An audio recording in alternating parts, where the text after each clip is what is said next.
Darrell Jazz Johnson, MSG Varsity, Fathers and Sons Magazine, RazandJazzSports.com. We are here with New York Times journalist and author, Mr. George Willis. George, how are you doing today? Pleasure. I'm doing fine. Thank you. Good, thanks. You recently released a book. Can you tell us the theme of the book and what the experience was like writing that book?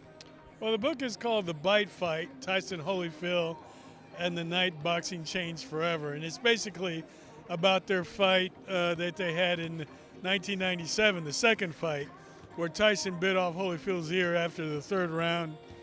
And the big melee ensued, and there was a lot of commotion, and Holyfield, of course, has a little indentation of his ear. But there were a lot of other things that happened that night, and the book sort of chronicles each fighter's career from the time they were in the amateurs as kids and the people that influenced them along the way, their various opportunities in the Olympics, and to finally meeting each other and fighting twice, and their boxing legacies as a whole. So it's a pretty in-depth book. Tell us a bizarre Mike Tyson story that most of the people might not know about that's in your book. Well, there are a couple of things. One of them was basically the first confrontation between Mike and Evander happened over a pool table. Mike was playing pool. This was during the Olympic Training Center back in 1984, I believe. And they were both one of the candidates to make the Olympic team. Of course, Evander made it and went on to great glory. But they had a little standoff over the pool table because Mike lost and it was Evander's turn to play. But Mike didn't really think he deserved to give up the table over scratching the 8-ball. So they had a little man-to-man confrontation, and fortunately there were no punches thrown. But I think it was the first time that Evander got the psychological edge over Mike. So we're here at Barclays Center, home of Brooklyn boxing. There's a rumor that you addressed in your column in the New York Post that there's a possibility that the Mayweather-Maidana fight may be in this building.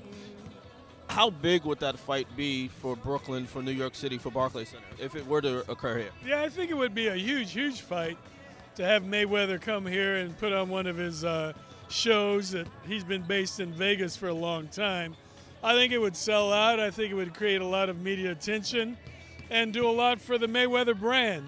But I think it's highly unlikely the fight will be here. I think Floyd's very comfortable fighting in Las Vegas, and I think the tax issues might be a problem where he'd have to pay New York state tax, where he doesn't have to pay Nevada state tax, where he's living and if he fights in Vegas. So. And with him making $32 million, 20% of that's a big chunk. So I think he's probably going to wind up fighting in Vegas. So we're here at the home of the Brooklyn Nets. About 2 months ago, they were 10-plus games, under 500. They've recovered. Did they save their season by recovering? And what are their prospects for the rest of the season and going into the playoffs? Well, I think you have to like what you see from the Nets. I mean, they were 10-21 at one point in the season, and they were very dysfunctional early on with the firing of Lawrence Frank and a lot of people not understanding what was going on. People new to their roles, new to each other. But Jason Kidd's credit and to the players' credit, they've turned this around. They've gotten back to 500, and they're playing good basketball. It seems like each of the players knows their role. Nobody's really trying to do too much. They seem very comfortable with each other and within the system. So those are all good signs. Final question. Let's take a trip over the Brooklyn Bridge back to Manhattan, to Madison Square Garden. The mess that is the 2013-2014 New York Knicks. It's impossible to fix it for the remainder of the season. What do they do in the offseason to get this team, or try to get the team back to where they were a year ago, where they won the Atlantic Division in 54 games? Yeah, I think the one thing you hope for is they don't make any kind of radical moves that they regret, trying to go for the quick fix. New York always wants to win, so you don't want to give up a year. But you've got the opportunity to have some cap space in 2015 and start from there. I think they have to be real careful about what they do Now, because they've got an aging team, they've got to get rid of some parts that they have. J.R. Smith turns out to be a bad contract that they're going to have to live with. Tyson Chandler, he's obviously not quite the player he was, and he wasn't much of an offensive player to begin with.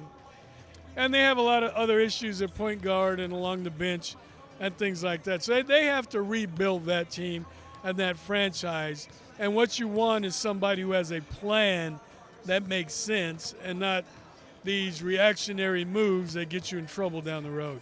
All right, thanks a lot for your time, George. Definitely check out his book, The Bite Fight, about Mike Tyson and Evander Holyfield. And you can also read George Willis on a regular basis in the New York Post. Thanks a lot for your time, George. Anytime.